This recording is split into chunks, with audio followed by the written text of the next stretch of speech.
From Hollywood, California, the Lux Radio Theater presents Errol Flynn and Olivia de Havilland in Green Light with C. Aubrey Smith.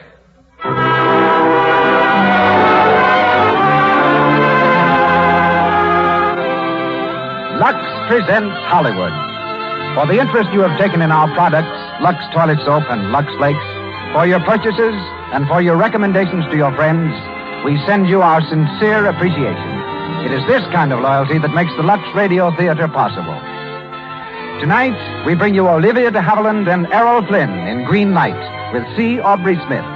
Our guests, Alton Cook, radio editor of the New York World Telegram, and Dinty Doyle, radio editor of the New York Journal American and columnist for the Hearst papers.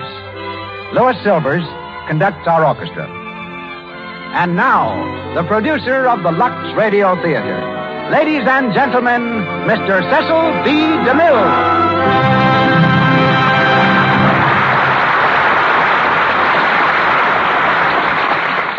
Greetings from Hollywood, ladies and gentlemen. Dr. Lloyd C. Douglas, author of the exciting, fast-moving novel Green Light, from which tonight's play is adapted, has something in common with those giants of literature, Jonathan Swift, author of Gulliver's Travels, Lewis Carroll, author of Alice in Wonderland, and Ralph Waldo Emerson, the poet-philosopher. For like them, Dr. Douglas is a minister who turned author. And again, like them, his writings have a vividly human and appealing quality. From Dr. Douglas last week, I learned how he happened to write Green Light. While on a lecture tour, he addressed audiences harassed by fears and worries. I tried, said he, to sound a philosophy, good for all types of people who allow comparatively small matters to accumulate and become an almost insurmountable mental barrier. Encouraged by the reactions to his lectures, Dr. Douglas believed the rest of the world might also find some good in his principles. The result was the book Green Light, which sold nearly 250,000 copies. From it, Warner Brothers made a great motion picture, whose star, Errol Flynn, repeats for you tonight the role of Dr. Newell Page. And co-starred is Miss Olivia de Havilland, of the same studios, playing the part of Frances Ogilvy. 2 weeks ago, Olivia and Errol completed their new film, The Adventures of Robin Hood, and promptly departed for a well-earned rest, Olivia to Palm Springs and Errol to New York, from which points they both returned to Hollywood a few days ago to be with us now. C. Aubrey Smith, renowned character actor and beloved veteran of countless hits on stage and screen, most recent among them being The Hurricane, is heard as Dean Harcourt. Polly Ann Young, sister of Loretta Young, plays Phyllis Dexter, and Frank Nelson, Dr. John Stafford. And now it's curtain time. The Lux Radio Theater presents Olivia de Havilland and Errol Flynn in Green Light with C. Aubrey Smith.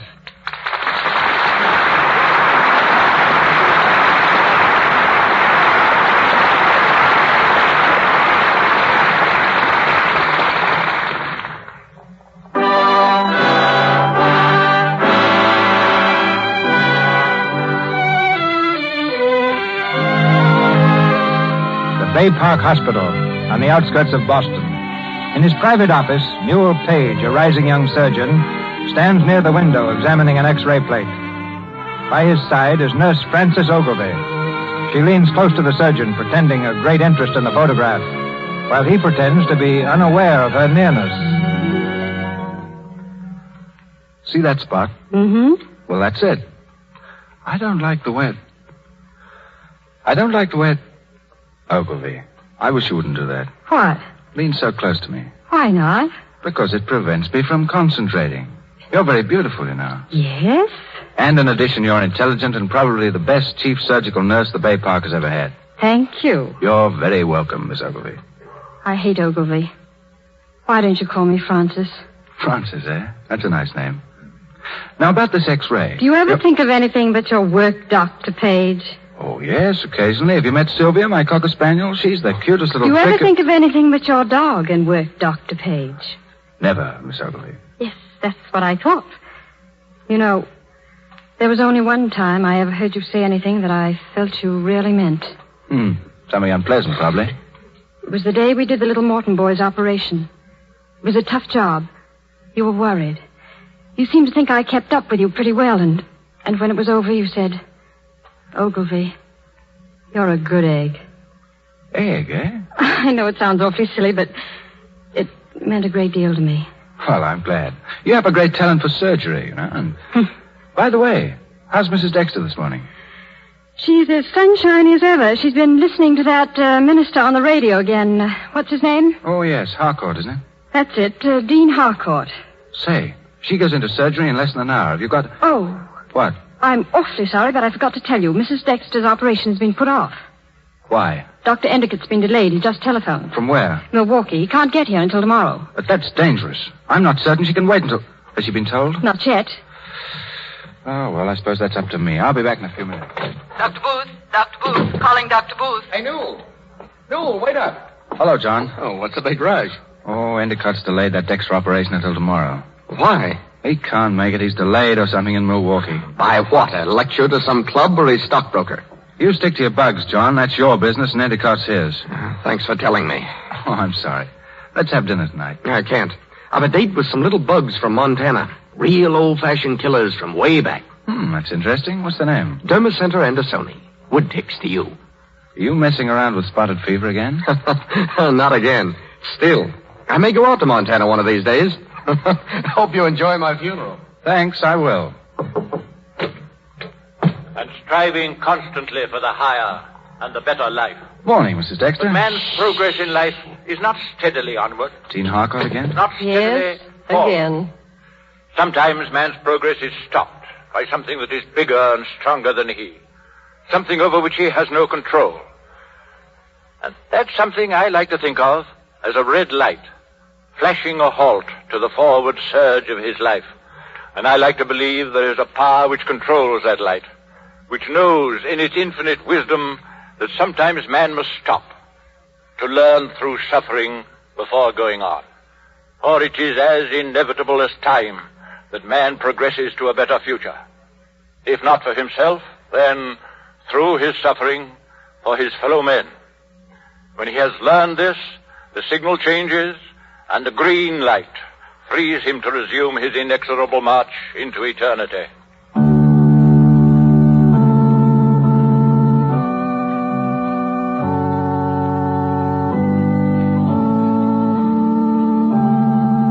You have been listening to Dean Harcourt talking to you from... What would religion be without music? There was religion long before there was music, Dr. Page. I'm sorry, Mrs. Dexter. Well, I'd say your pulse shows marvelous repose for a patient facing surgery. You can thank Dean Harcourt for that. I'm thankful for anything that gives a patient courage and confidence. A shorter word for courage and confidence is faith. Well, whatever it is, you'll need every bit of it now. More bad news? Well, you see, You trying to tell me my operation has been postponed again? Yes. Dr. Endicott's been unavoidably detained in Milwaukee. Milwaukee. A beautiful city, full of music. Years ago, we used to go there to hear the community singing. You make it work, don't you? No, I simply let it work. Well, you're an amazing patient, Mrs. Dexter. Things would be pretty simple if we all had your faith.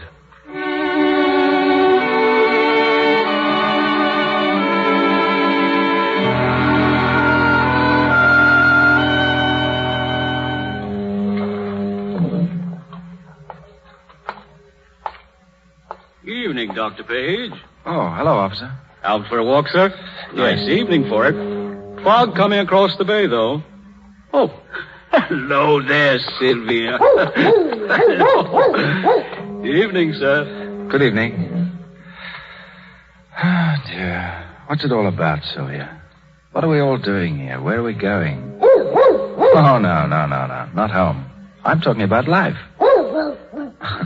If you could only talk, Sylvia. But I'm glad you can't. There's altogether too much talk anyway. Yeah. Oh, good evening. I didn't see you sitting there. I hope you don't think I was eavesdropping. Rather silly business talking to a dog. You haven't anyone else to talk to, have you? Sit down over here. I imagine we came to this spot for the same purpose. To look off across the water into eternity. Well, I don't think I'm much concerned with eternity. My job's with the present. After all, the patient will feel just as much pain today, even though he thinks that tomorrow he may be sitting on the edge of a cloud strumming a harp. And you're concerned with curing today's pain so the patient won't join the heavenly host. Right. Naturally. As a physician, you believe that. How do you know I'm a physician? You just told me. As a matter of fact, we're almost in the same business. If I'm more concerned with eternity, it's because my job is with the soul rather than the body. Oh, I see. Preacher? I much prefer to be known as a teacher. There's so much we can do to help people. It's 7 o'clock, Dean Harcourt. Oh, thank you, Alan. You can take me to the car, please. Yes, sir. Harcourt, then you're... Yes? Well, you do help people, sir. I happen to know that. Thank you. Shall I help you up, sir? No, I can manage by myself. You didn't know I was a cripple. I had no idea. I try not to let it interfere. Good night. Good night, sir.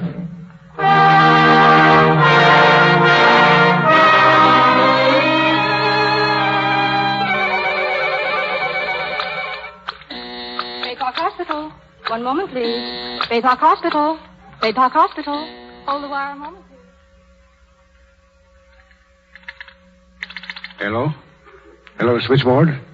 This is Dr. Booth speaking. Is there any word from Dr. Endicott this morning? I see. Well, keep trying, please. I'm in Dr. Page's office. Nothing yet, Page. Well, I guess that means we'll have to postpone the operation again. We can't. Take a look at that X-ray. Looks bad. Miss Ogilvy, get Mrs. Dexter ready.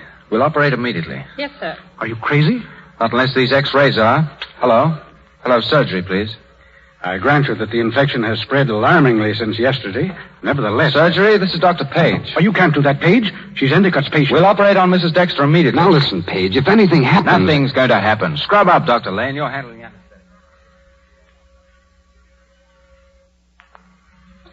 Your gown, Dr. Page. Gloves, please.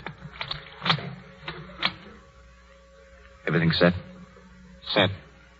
Ready, Mrs. Dexter? Yes. You're a most unusual patient. Ether, Doctor.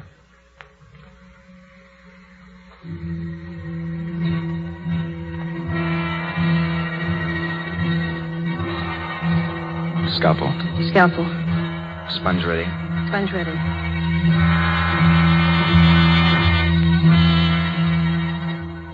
Faster, Ogilvy, faster. Keep them coming. Clamp. Clamp. Sponge. Sponge. Respiration normal. Pulse steady.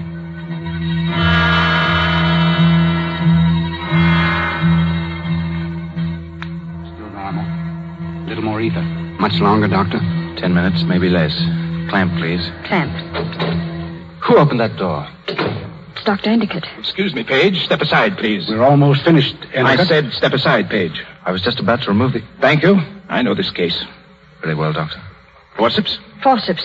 Stand by to assist.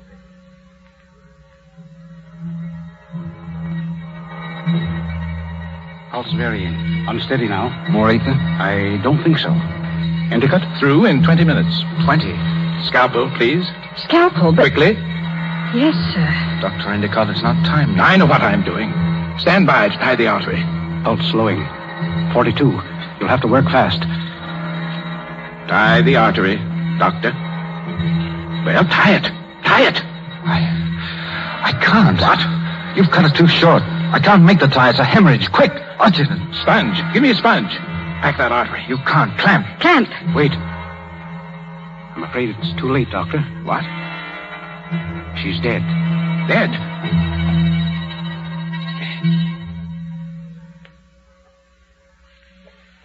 Dr. Page, wait, please. What is it, Ogilvy? She shouldn't have died. You were doing perfect work if Endicott had kept out of it. Oh, I'd rather not talk about it. Ogilvy, Mrs. Dexter has a daughter, Phyllis, I think. She's traveling in England. You'll see that she's notified, will you? Pretty tough on her, isn't it? Yes, thanks to Endicott. I know exactly what happened, and I'm going to tell what I know. Don't you think it's Endicott's privilege to make his own statement first? Well? You're right. That's a good egg, Ogilvy.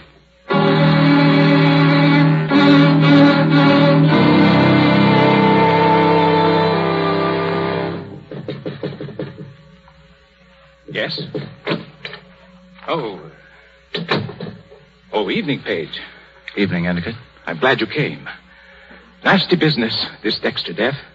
She was too well known. People loved her too much. What's that got to do with it? I'm simply trying to tell you that Mrs. Dexter gave most of her fortune to this hospital. That's why there's so much feeling about her death. I didn't know. No one knew, except the board of directors. I've been trying to convince them it was an unavoidable accident. One of those things that sometimes happen. It was unavoidable, wasn't it? No, it wasn't. For some reason, you cut the pedicle too short for safety. It should never have happened. You're right. You're right. My place was with my patient, not in a broker's office watching my life savings being swept away.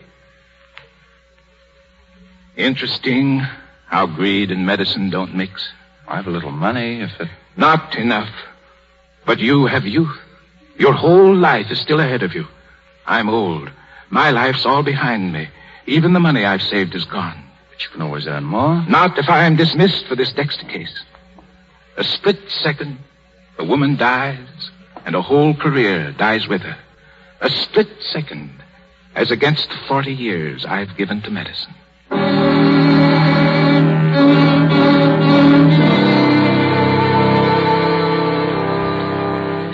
As chairman of the board, Dr. Page, I regret to inform you that we hold you responsible for Mrs. Dexter's death.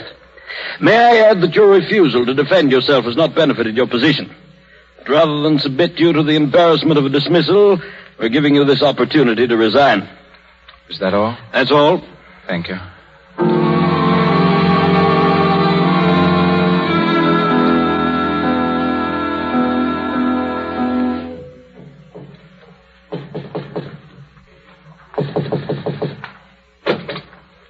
Oh, good evening, Miss Ogilvy. Where's Dr. Page, Mrs. Howell? He's still in his room. I've been trying to make him eat something. Excuse me. Dr. Page, Newell. Huh? Oh. Hello, Francis. What's the time? You've been drinking. Have I? Listen to me. You're going to pull yourself together. Go down to that hospital and tell Endicott and the board where to head in. You're not going to let them make you the goat.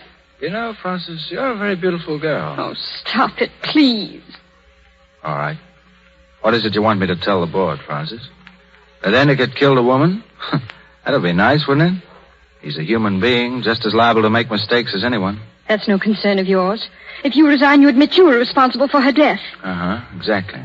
Why, you sound as if you were going to resign. I have, already. You're a fool. Thank you. A sentimental fool. I suppose you think you're being noble. I've been trying not to think at all. I don't see why you should. Because I hate to see a man throw his life away for nothing. That's what you're doing. You're giving up your whole career for a man who's outlived his usefulness. Well, you won't if I can help it. I'll see the board myself and I'll tell them the truth. I don't care if they fire me tonight. Sure, go ahead. And now who's being noble? I ought to slap you for that. But I won't. You're all mixed up with whiskey and heroics. You don't know what you're talking about. Good night. Whiskey and heroics. A split second. A woman dies, and a whole career dies with her.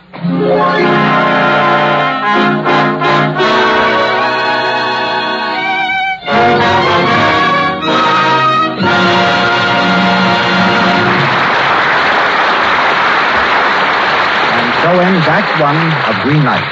In just a few moments, our stars, Errol Flynn and Olivia de Havilland, will return in Act Two of our play.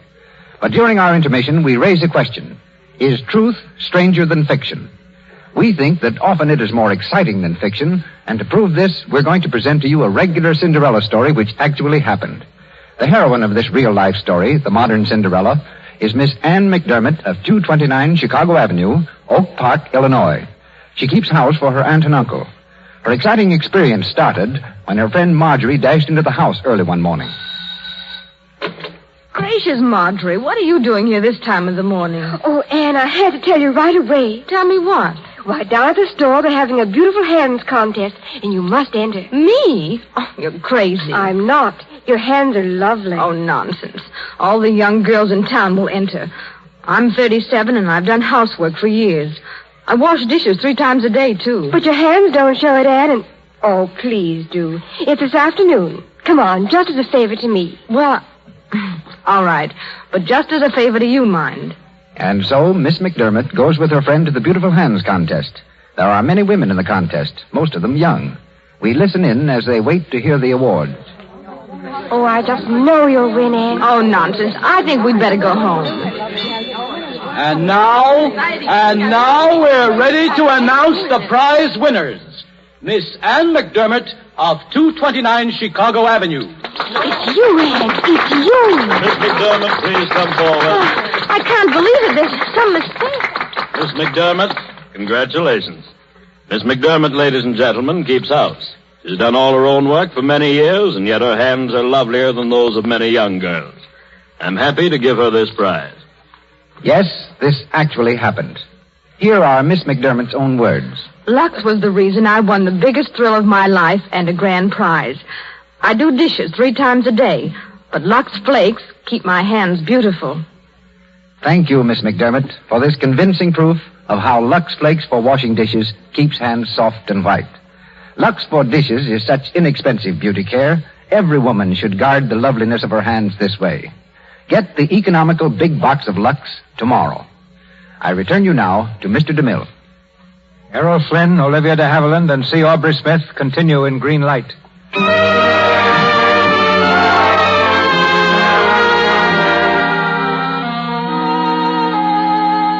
A few days have passed, and Francis Ogilvy still has not told the true facts of Mrs. Dexter's death. In despair, she turns for advice to the dead woman's friend, Dean Harcourt. In the minister's study, she tells her story. The crippled old man listens quietly. And when I tried to make him tell that to the board, he refused. I could save him. I could save his career. But for some reason, he doesn't want it saved. Miss Ogilvy, no man makes sacrifices without reason. Whatever that reason may be, it is in itself compensation for his suffering. And whether you agree with that reason or not, you have no right to destroy it by exposing the sacrifice. I don't believe in sacrifices, Dean Harcourt. I don't believe in eventual justice. I believe that one gets what one fights for, and that only the fittest survive. Yes. And yet, you'd give up anything, everything, for him. You have a remarkable talent for love. He said I had a remarkable talent for surgery. I know, it's complex. But sometimes a viewpoint simplifies things. I like to think of civilization as a great parade, made up of all those who have lived, all those who are alive, and all those who will live. Many stumble, fall by the wayside. Many are lost. But whatever the individual problems, the individual destinies, the great parade of civilization must continue to march on to its own and much greater destiny. Maybe. But I've got my own little parade to push over some pretty rough roads. And I don't hear any bands playing either. I don't ask you to believe, my dear. I can only tell you that we, as individuals, are less important than our contributions. And we don't always know what form those contributions take.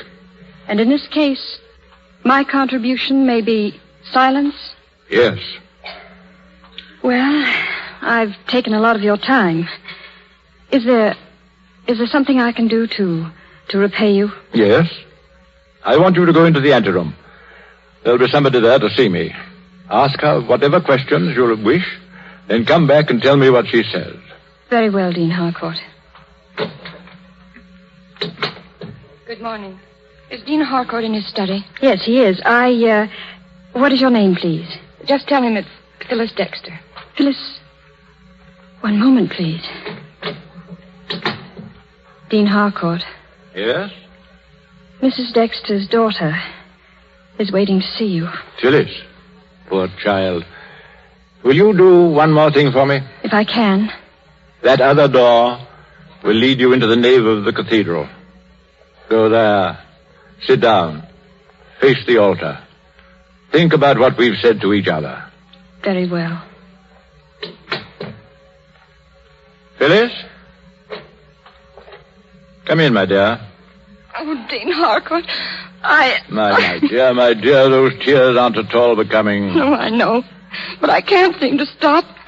Mother was everything to me. She still is everything. Don't you remember how unafraid she was? Yes. And what happened to her? I went to the hospital this morning right after the boat landed. I asked to see Dr. Page. Page? Endicott's assistant. He started the operation before Dr. Endicott arrived. Did you see him? No. They told me he resigned. Oh, they tried to hide it from me, but they couldn't. It was too plain. Dr. Page killed my mother carelessly, viciously. Phyllis, go into the cathedral. Look up into his face on the cross. Think of him and of what hate did to him and what it is still doing to the world. Go now, while the hate is still in your soul.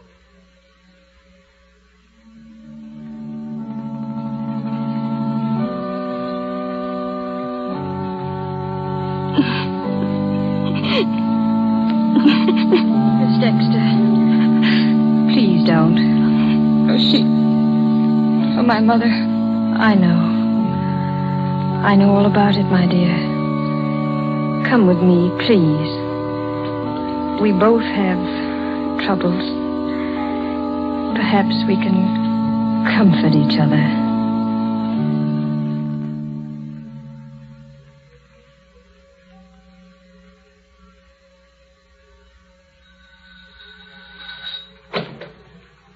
Yes? Hello, Oh, excuse me. I thought this was Miss Ogilvy's apartment. It is. Come in, please.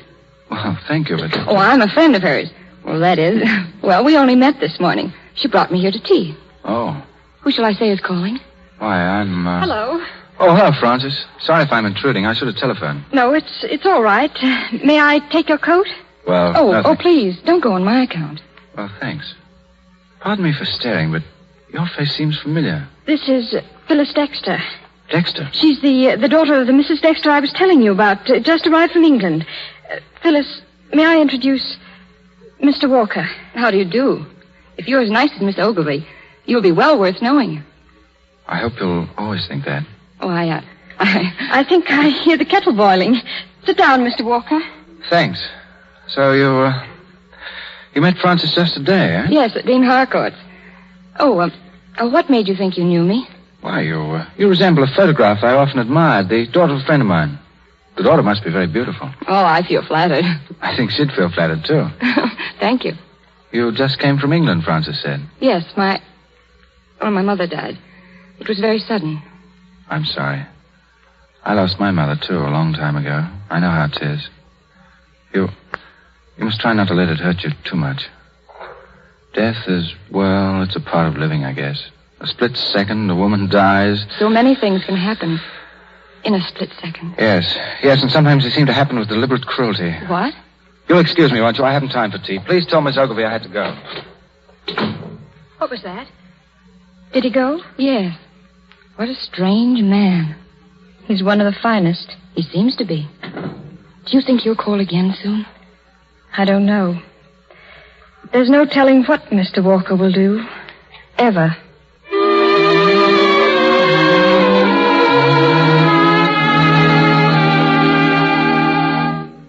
Come in, Doctor. I'm very glad to see you. Our first meeting was rather brief. I came here to argue with you, Dean Harcourt. Really? Sit down. I came to argue with you about your concept of everlasting life. I want to know how you can reconcile needless death, greed, the destruction of a career with your irresistible onward drive. Why? I'm the Dr. Page who operated on Mrs. Dexter. Page. I see. You have a fine religion, Dr. Page. I haven't any as far as I know. Oh, religion has many definitions, at least in my dictionary, such as loyalty, devotion, honor. Perhaps. Well, my dictionary defines it as a kind of opiate, used by people with hurt sensibilities to dull them into drowsiness. Would you say that of Mrs. Dexter? No, I guess not. But what of her daughter? Can she be like her mother? She will be, eventually. And so will you. But will it really matter, then? One has to wait too long. You've got to give up too much for moral victories. How do you know? There's hardly a man who hasn't been stopped by circumstances. I had ambitions, too. And then I became as I am. I felt death would be better than wasting my life as an impotent cripple. I even sought death. Then, suddenly, I discovered my course was upward. In spite of everything, I got the signal to go forward. At times I'm still delayed, no telling how long, but eventually I get the green light. And I know that once again, I commence that irresistible onward drive. Who is it? Oh, Phyllis. Dean Harcourt, I hope... Oh, why, Mr. Walker. Walker? I hoped we'd meet again. I thank you. Yeah, Dean Harcourt, Miss Dexter and I, we've met, you see, and... Yes, I see, Mr. Walker. I'm glad you've met. I think you two should know each other. Well, if you'll excuse me... Oh, wait, Goodness, it's lunchtime, isn't it? Is it? You must be frightfully hungry, Phyllis. Not particularly. I'm sorry I can't offer you lunch. You eat, don't you, Mr. Walker? Eat? Oh, usually, yes. Miss Dexter, will you have lunch with me? Oh, I'd like to, very much. Good. You two run along now. I've got to make a telephone call. And, by the way, if you've no other plans, have dinner with me tonight. Both of you. Yes, Well, of thank course. you. Goodbye, sir. Hello? Hello, Miss Ogilvy? This is Dean Harcourt speaking, Miss Ogilvy. Could you have dinner with me tonight? Splendid. At 8. Goodbye.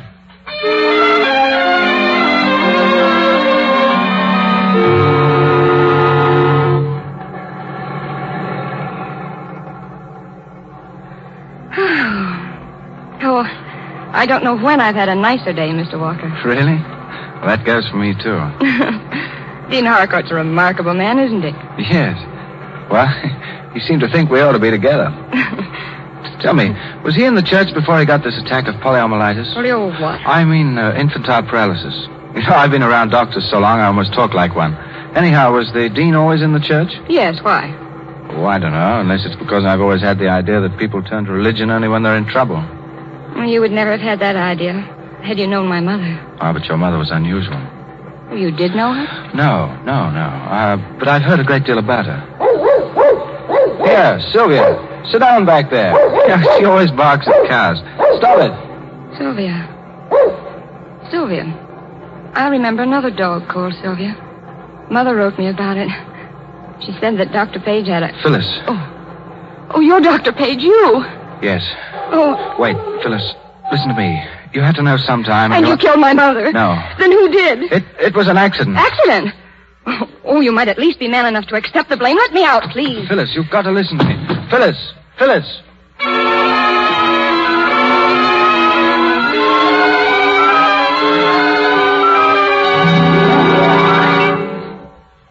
Well, if he doesn't come soon, I'm afraid we'll have to eat without him. Phyllis, have you any idea why he's so late? No, Dean Harcourt. Who is it we're waiting for? A friend of yours, Mr. Walker. Walker. Not... Yes, he came to see me this morning, and Phyllis happened to meet him. Did you have a nice luncheon? Phyllis. What happened? You lied to me, didn't you? Why didn't you tell me who he was? I see. Well, why didn't you? Because I saw no reason to upset you. I wanted to make it easier for you. And for him, too. I'd do anything I could to make things easier for him. Oh, why should he have things made easier for him? Why he of all people? Because he's clean and decent and good. Because he's the finest man I've ever met in all my life. You think you have reason to hate him, don't you? Well, I tell you, you haven't. Phyllis, your mother... Oh, don't say it, please. I'm sick of philosophies, sermons, parables. I'm a human being. I have the right to hate or love. I was born with it. I feel it. It wasn't taught me. You love him. You love him, don't you? Oh, what does that matter now? He killed my mother. I gave him his chance to explain. And did he blame someone else? No, how could he? That's right, how could he? He's too honest. Too honest to break the rules he plays by. What do you mean? Tell her, Francis. No. I'll play according to Page's rules, too. He didn't have to listen to sermons to become good. He was born that way. And he'll always be that way, no matter what happens to him. Well, I don't understand. You will, eventually. You see, my dear, until you have that faith, you don't really love. Francis? Yes. I've learned a great deal from you today. Thank you. Where are you going, Phyllis? I'm going to him. Do you know where he lives? I'll find out. Wait for me outside. I'll take you to him.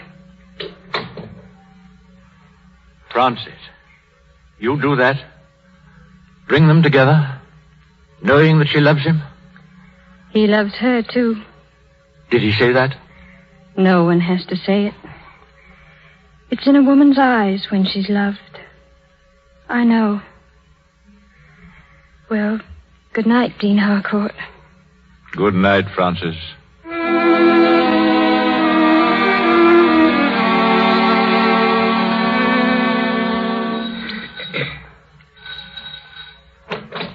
Hello. Oh, good evening, Miss Ogilvy. We'd like to see Dr. Page, please. Why, he's not here, miss. Not here. Where did he go? I don't know. He didn't say. He left early tonight, and I'm to close the apartment myself. I see. Thank you, Mrs. Howell. Gone. Yes. Well, he's joined the parade anyway.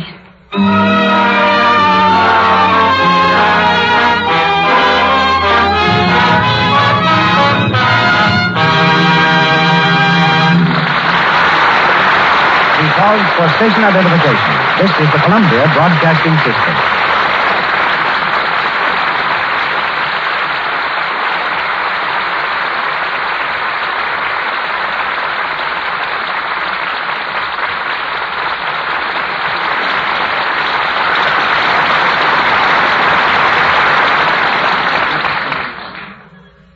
We return shortly to Olivia de Havilland, Errol Flynn, C. Aubrey Smith, and to the third act of Green Light. But now, during our short intermission, we want to devote the next few moments to an event unique in the history of the Lux Radio Theater. We bring you two of the country's outstanding radio critics, Mr. Alton Cook of the New York World Telegram, who will speak to us from New York City, and Mr. Dinty Doyle, radio editor of the New York Journal American, who is here on our Hollywood stage. Both gentlemen have just concluded the tabulating of national polls conducted to determine the outstanding radio programs of the past year. Mr. Doyle's poll represents the opinion of all the radio editors of Hearst newspapers. The World Telegram poll reveals the opinions of 211 radio editors. And the two polls represent newspapers whose combined circulation is over 36 million. Thus you see the tremendous coverage represented by these two critics. Together, their checkups blanket the country. Criticism is a stimulant to the arts, to entertainment, and to all who strive to create, whether their endeavor is music or literature, motion pictures, painting, public affairs, or radio. And certainly the interest of radio editors has helped broadcasting to come of age as a recognized medium of culture. Through our two guests, separated by 3,000 miles, the Lux Radio Theater extends its gratitude to the hundreds of newspapers and radio editors all over the United States and Canada, who are making radio criticism of equal importance to that of the stage and screen. And now from New York City, Mr. Alton Cook of the New York World Telegram. Thank you, Mr. DeMille. But tonight I'd rather pay my tribute to your program instead of to radio criticism. This is the fourth year your radio theater has led all the dramatic programs in the annual World Telegram poll. For a program in its fourth year, that's not at all bad. People have been having a lot of fun in theaters for a long time. They're having more now than ever before, thanks to your radio theater, which gets into corners of the world the theater used to have trouble finding. This past month, your program has brought one of the stage's great characterizations, George Arliss and Disraeli. This same month, the program included the amusing and audacious idea of making an actor out of good old Bob Burns and casting him in a Booth Tarkington play. A theater as lively as that is a good addition to our equipment for enjoying life. Your radio theater richly deserves the tributes voted to it by 211 American and Canadian radio editors in the World Telegram poll. My congratulations, Mr. DeMille, to you and to your sponsors. And for them, as well as myself, Mr. Cook, our sincere thanks. 2 weeks ago, Mr. Dinty Doyle sat with my good friend Major Bowes and myself when we spoke to the Lux Radio Theater audience from New York. Tonight he's here in Hollywood, only this time he's doing the talking. Mr. Dinty Doyle. You said, Mr. DeMille, that this is a unique event at the Lux Radio Theater. Well, it's just as unique for Alton Cook and me because for once we're in complete accord. The poll which I was privileged to conduct voices the attitude of the radio editors of Mr. Hearst's newspapers, who also award to this program first place among all dramatic shows heard on the air in 1937. There's a familiar phrase to be found in front of most railroad crossings which seems to cover my activities tonight. I've stopped, and I've looked, and I've listened, and I find the experience well worth the 3,000-mile flight I made to be here. I'm sure that many are perhaps a little curious as to the scene from which this program emanates. Let me describe it to you very briefly. Picture a large stage, such as you might find on Broadway, any Broadway, and in the center front of the stage is the microphone for the capable performers who are bringing you green light. In command of the operations, at stage right, is Mr. DeMille, speaking to you over another microphone. Across the middle of the stage is hung a curtain, hiding from view all the musicians except the conductor, Louis Silvers.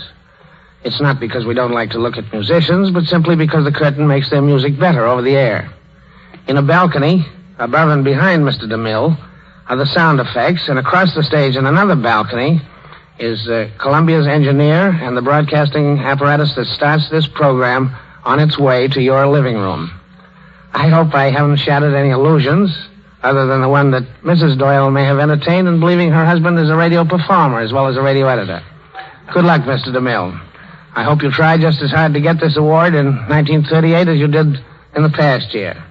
After all, awards such as this are not given. They're won. Thank you, Dendy Dyer. Thank you.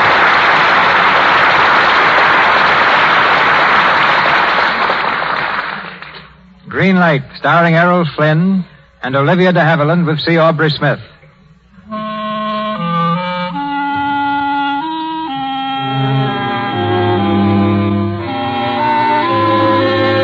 2 months have gone by, and nothing has been heard of Newell Page.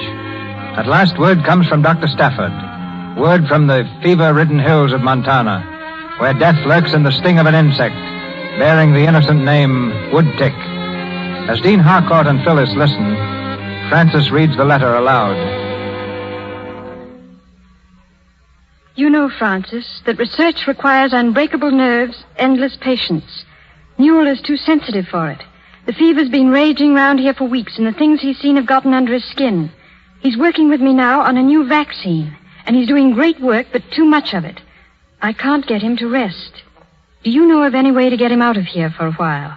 Maybe there is something in his private life you know of that can be used. Well, Phyllis? I'll take the next train. My dear. Will you be coming too, Frances? I? No. No, you'd better go alone.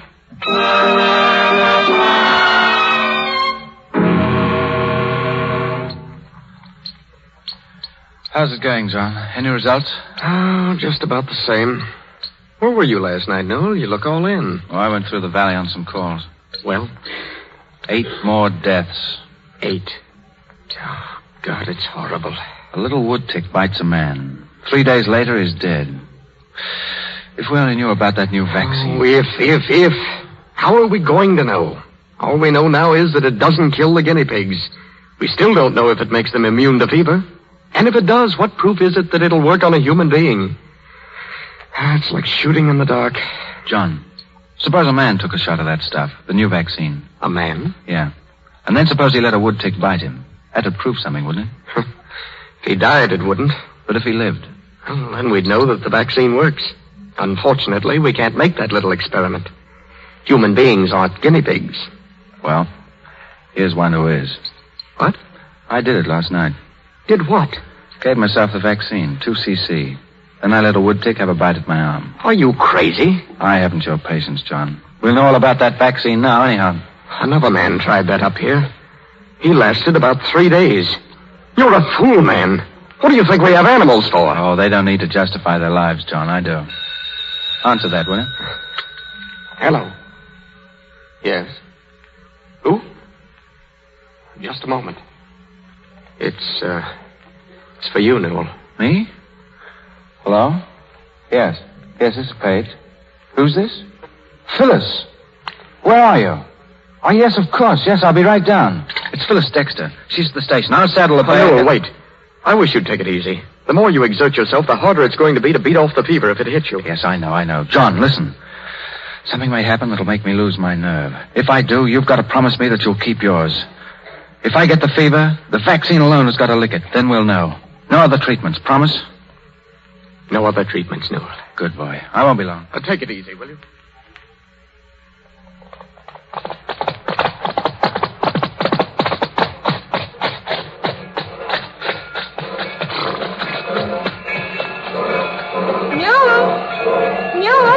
Phyllis. Newell.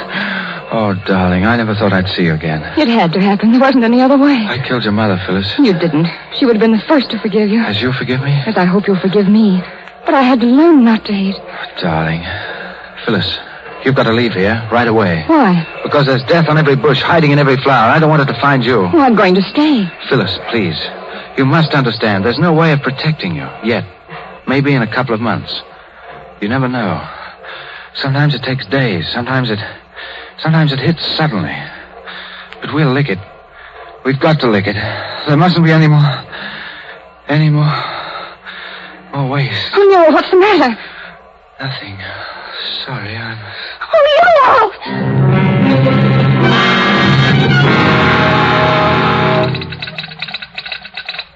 Straight telegram to Miss Frances Ogilvy, 415 West 78th Street, New York City.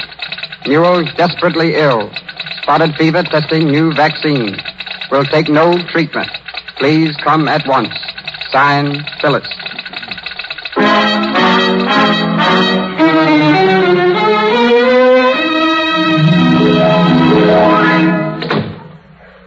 But I tell you, Miss Ogilvy, Dr. Endicott has retired for the night. Then I'm afraid I'll have to drag him out of retirement. Where is he? Good evening. Good evening, Dr. Endicott. I said I had retired. And I said I was going to bring you out of retirement. I might have added, or force you permanently into it. Well, what do you mean? Have you ever wondered what's become of Newell Page? I've never stopped wondering. But you did nothing about it, did you? He's with John Stafford in Montana. On Boone Mountain? Yes. I won't have him in that pest hole. He'll die like the rest of them. He may be dying now. He's down with spotted fever. He gave it to himself to test a vaccine. He won't accept treatment. If he dies, it's your fault. Yours, do you understand? He won't die. He can't die. I'll go to him now. There's a plane in an hour. We'll go together.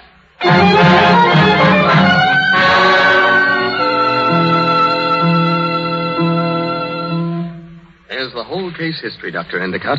Fever readings up to an hour ago. He's been like this all the time? Semicoma since Tuesday night. But what have you been doing? Waiting. Waiting for what? Waiting for him to die? Or to live. It was his wish, Francis. Oh, it's inhuman. You can't do it. You can't. Don't, Phyllis. Quiet. He's coming around again. John. Yes. Fever. How much? 103 an hour ago. How do you feel? Groggy. There's a pain in the right lower quadrant of the abdomen. Make a note of it. I want to see how long it lasts. Right. Did you take a agglutination test? Yes. Result? Positive wild Felix reaction. Proteus X19 in a dilution of 1/320. Oh, stop it. Stop it. Phyllis, you must understand all this is being done for a purpose. As time passes, I'll become weaker and weaker until either the fever breaks or I break. Please help me conserve my strength. Oh, I'll help you. Thank you, darling. He's unconscious. Not yet. Keep your nerve, Francis. You're an old hand at this sort of thing. Yes. Yes, Newell. Oh, don't, my dear. Take her outside, Dr. Stafford. I'll take care of him.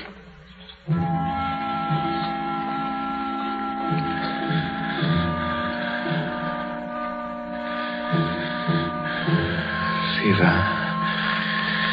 What is it? 103.6. Oh, going up. Keep taking it. Every hour.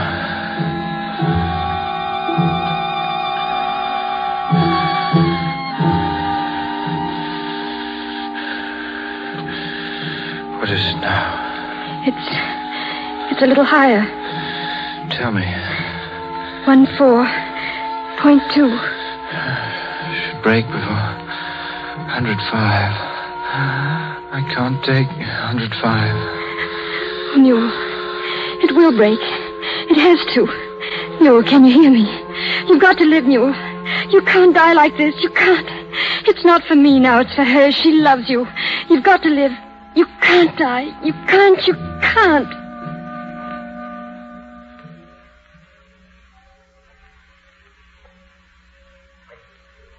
Well, Endicott? I don't know. Pulse about the same. Heart action weak. This next reading ought to tell. It's almost time for it, Dr. Endicott. Wait. Paige. Listen to me. I've told the truth about Mrs. Dexter. Oh, don't try to speak now. I should have told it long ago. I just wanted you to know. Thermometer, Miss Ogilvy. Here. Well? Get out of my light, please. Well, what is it? 103. It's going down. Down. He's lifted. Oh, thank God. Quiet, dear. Newell. Newell, do you hear me? Yes. You've lifted, Newell. You're down to 103. And you've licked spotted fever. We'll shoot that vaccine into every man, woman, and child in the valley. You've done it, Newell. Do you understand? Yes. I think I know now what Harcourt meant. The green light. Irresistible onward drive.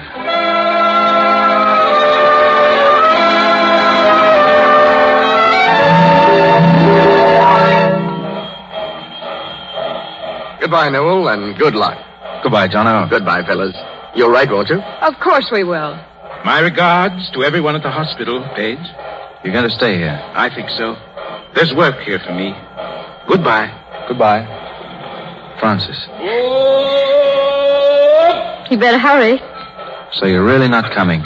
You've made up your mind? Yes, Newell. You see, I've had a green light, too. I was stopped for a long time, but I'm going forward again now. Francis, I'm not going to try to tell you. No, don't. Just be happy. And make her happy. You're a good egg, Ogilvy. Thanks. You are, too.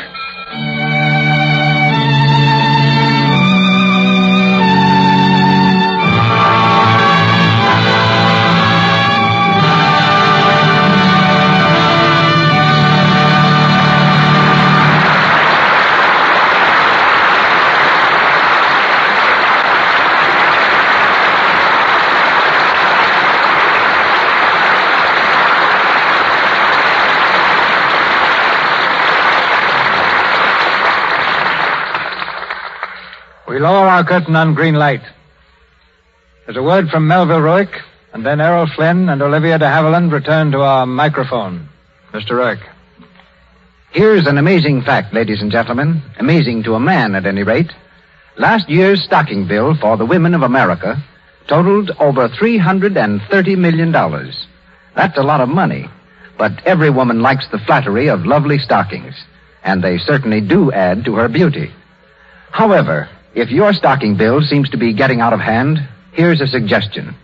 Try washing your stockings in Lux Flakes after each wearing.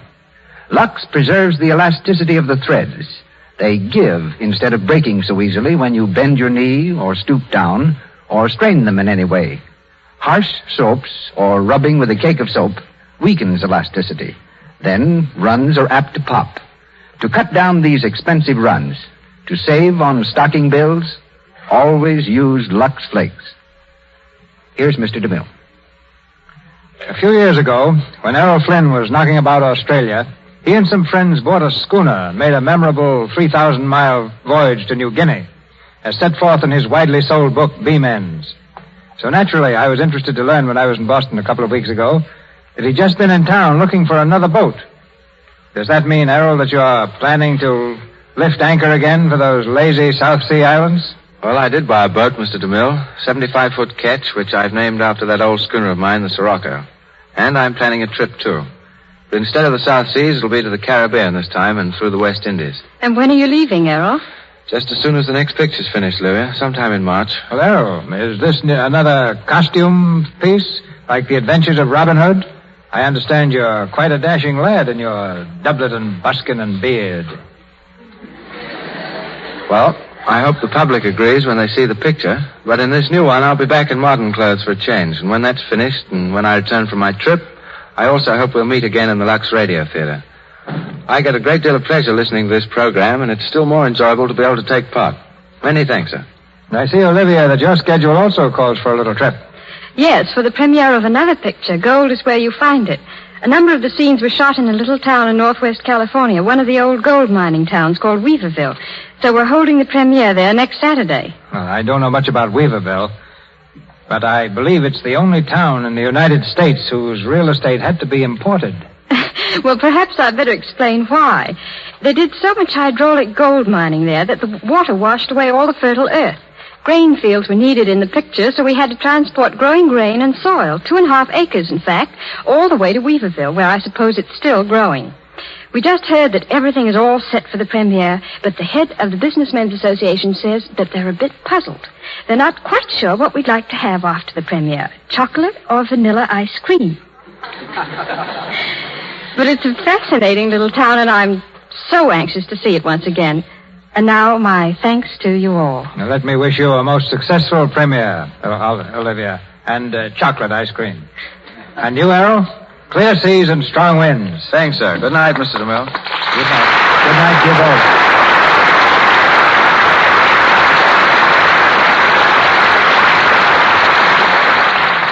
Ladies and gentlemen, this is your announcer, Melville Ruick. Before Mr. DeMille returns with some most welcome news about our show next week, may I say that our stars were assisted tonight by Janet Young as Mrs. Dexter, Roy Gordon as Dr. Endicott, John Lake as Dr. Lane, Lee Millar as Dr. Booth, Lou Merrill as Chairman, Ethel Wales as Mrs. Howell, Ross Forrester as chauffeur, Henry Anthony as police officer, Coral Colebrook as telephone operator, Ingborg Tillish as nurse, and James Eagles as a telegraph operator. Louis Silvers, another book by Dr. Douglas, White Banners, is being made now by Warner Brothers. Louis Silvers was in charge of music for Happy Landing at 20th Century Fox Studios, where C. Aubrey Smith is now making Kidnapped. And now, our producer, Mr. DeMille. Next Monday night, the Lux Radio Theater is privileged to present one of the greatest plays of that distinguished American dramatist, Eugene O'Neill. I refer to his Pulitzer Prize play, that dramatic and powerful love story of the waterfront, which met with such tremendous success on Broadway and in pictures, Anna Christie. And our stars, two of the finest, most popular performers the screen has ever known, Joan Crawford and Spencer Tracy.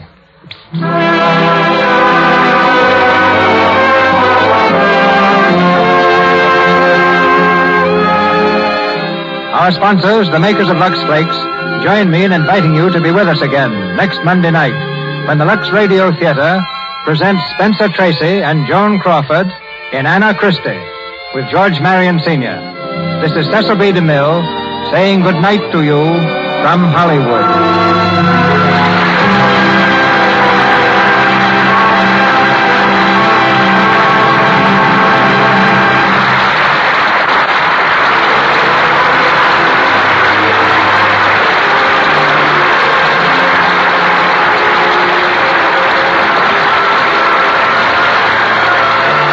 This is the Columbia Broadcasting System.